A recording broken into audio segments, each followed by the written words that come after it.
I loved Santa. Which kid doesn't? Christmas mornings was always the highlight of the year. I remember running to the Christmas tree, excited to open the presents. I also remember writing to Santa as soon as I knew how to write, happily telling him what a good girl I've been, asking him for presents that I wanted. My parents were quite cool with my interest in Santa too, helping me pin the letters and delivering them. During the holiday season, they would bring me to the nearby mall so I could talk to Santa. It was the only time during the year when I could do so. To me back then, Santa was real.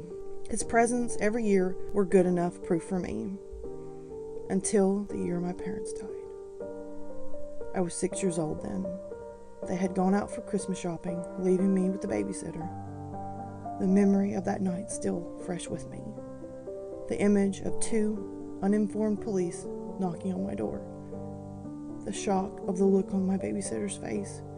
Life was never the same after that. With no close relatives who were willing to take care of me, I was placed into foster homes, living with people who are not my family.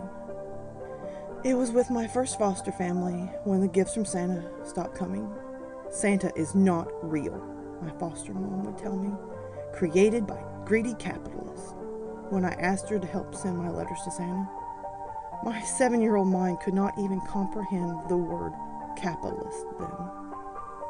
In my letter, I had asked Santa if he could bring my parents back, because I did not like my current ones. My foster mom found out what I had wrote, and in rage, she tore the letter into pieces and threw it into the dustbin. When I cried, she proceeded to cane me, calling me a heathen child. However, I never stopped believing in Santa. Every year, I would try to be a good girl so that Santa would put me on the nice list each year.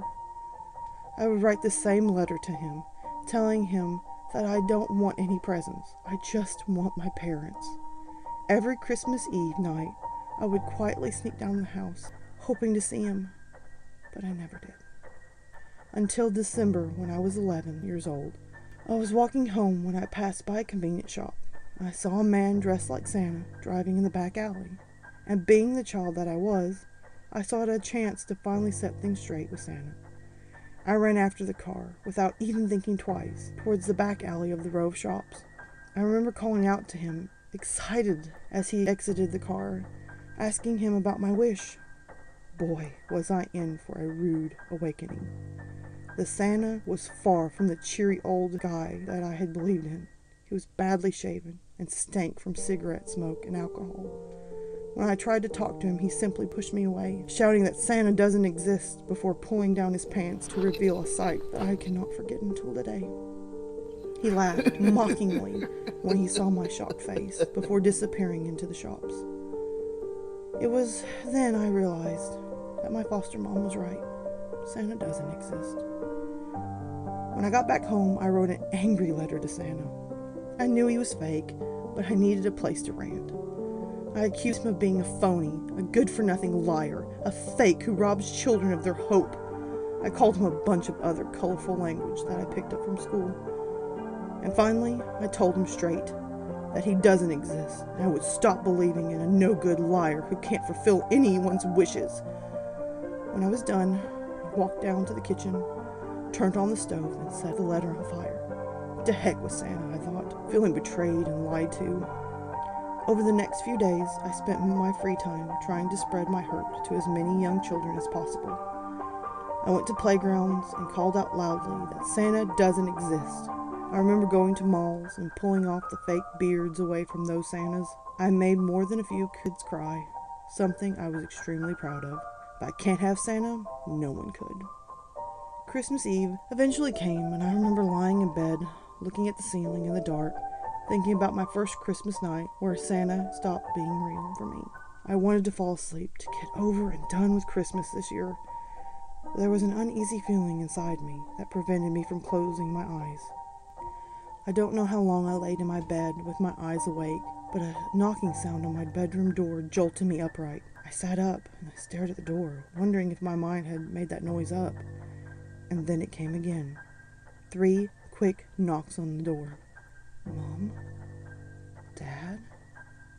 I tried calling out, my voice a whisper, hoping it was my foster mom and dad outside. What came next, however, was a low, guttural voice, one that was filled with malice. Ho, ho, ho. The voice drifted through the dark towards me, and I felt a chill run down my back.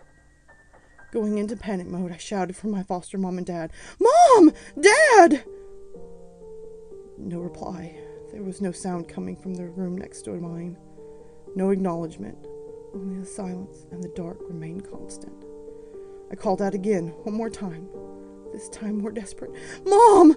Dad! Come over here!" Tears were beginning to run down my face, and then I heard it again. Slower, louder, as if the voice was coming from the walls around me.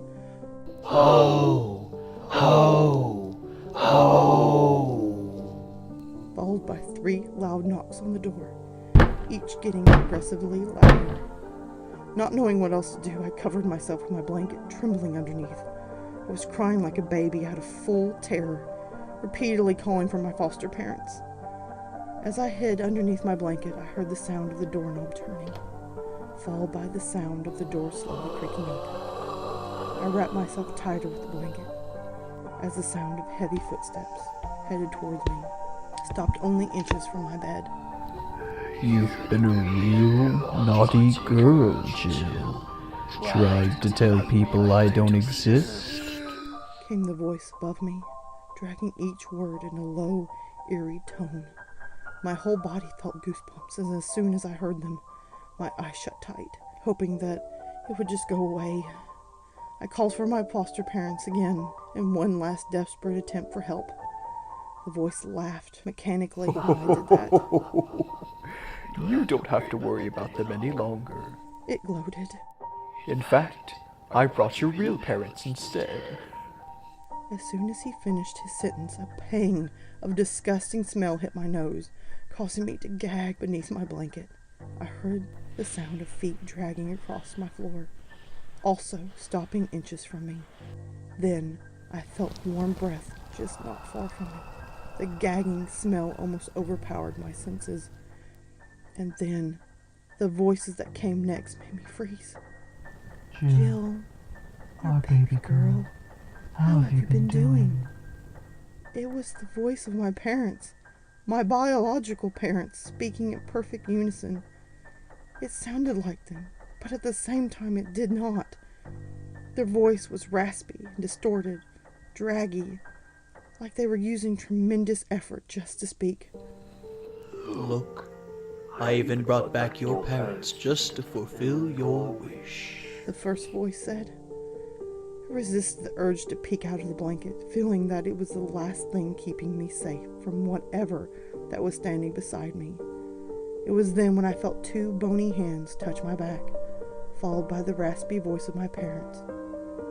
Jill, follow us. I did not know what came over me next. Perhaps it's my survival instinct kicking in. But I screamed with all my might as I pushed away the hands, jumped from my bed, and dashed straight to the bedroom door. In the fleeting moment, I caught a fleeting glimpse of the 3 figures in my room. The decaying corpse of both my parents, their skin peeling horribly off, revealing their bones beneath, kneeling just right beside my bed. The towering figure in red, his skin all wrinkled, his beard disheveled. But what stood out the most in the room of darkness was how his eyes glowed red. I dodged them all as I ran to the door, down the staircase and out to the street, to my opposite neighbors. I shrieked, I yelled, I banged on their front door, and luckily for me, they were still awake, counting down to Christmas. When the police finally arrived, they found my foster parents dead in their bedroom, each with a stab wound to the chest. The police noted it down as a robbery case gone wrong, given how the back door was left open and signs of belongings missing. But I knew better. Even though it has been years now since the incident, I still lock myself into my bedroom every Christmas Eve, with the lights turned on, terrified that Santa may just knock on my door again.